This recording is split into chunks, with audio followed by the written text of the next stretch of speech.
'సాయి సిద్ధార్థ్‌లో' మీకు బాగా నచ్చిన అంశం ఏంటి మేడం? మీ పర్సనాలిటీకి చాలా దగ్గరగా అనిపించిన అంశం ఏంటి? సో, 'శ్రవ్య' క్యారెక్టరు ఒక అబ్యూజివ్ రిలేషన్‌షిప్ నుంచి బయటకొచ్చి, ఎట్లా తన లైఫ్ లీడ్ చేస్తది అన్నది తన క్యారెక్టర్ అనమాట. ఓకే. అది చాలా స్ట్రాంగ్‌గా చూపెట్టారు.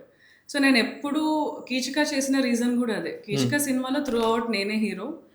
అప్పుడు నేను ఏం ఆలోచించి చేశానో తెలీదు. బట్ సినిమా అంతా నేనే ఉంటాను. హ్మ్. ఫైట్‌లుంటాయి, ఏడుపులుంటాయి, అన్నీ ఉంటాయి.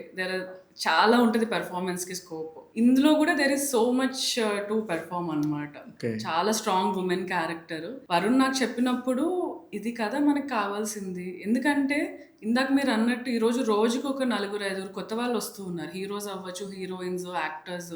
బికాజ్ అంత పెరిగిపోయింది ఇండస్ట్రీ. డిజిటల్ నుంచి గానీ, ఓటీటీ నుంచి కరెక్ట్. గానీ. When everything is going so well ఒక మంచి మీకు అర్థమైపోతది. రైట్. ఒక గట్ ఫీలింగ్ ఉంటది గదా! ఒక మనిషితో మాట్లాడినప్పుడు వాళ్ళు ఎలాంటి వాళ్ళు అని అర్థమైపోతది. మేబీ ఒక చిన్న వయసులో మనం అది జడ్జ్ చేయలేము. బట్ ఒక ఏజ్ వచ్చిన తర్వాత మెచ్యూరిటీతో మనకు అర్థమైతది. నాకది అర్థమైంది. 'నందు' హీరో అని తెలుసు నాకు. వరుణ్ కూడా కొత్త డైరెక్టరు. స్టోరీ చెప్పిన ఫస్ట్‌లోనే ఐ సెడ్ ఓకే. నేను చేస్తా. Because it's a very, very strong character. ఇంక అంతకంటే నాకు ఇంకా చే కమ్ కమ్ బ్యాక్ ఉండదేమో. యాహ్! కమ్‌బ్యాక్ ఉండదు.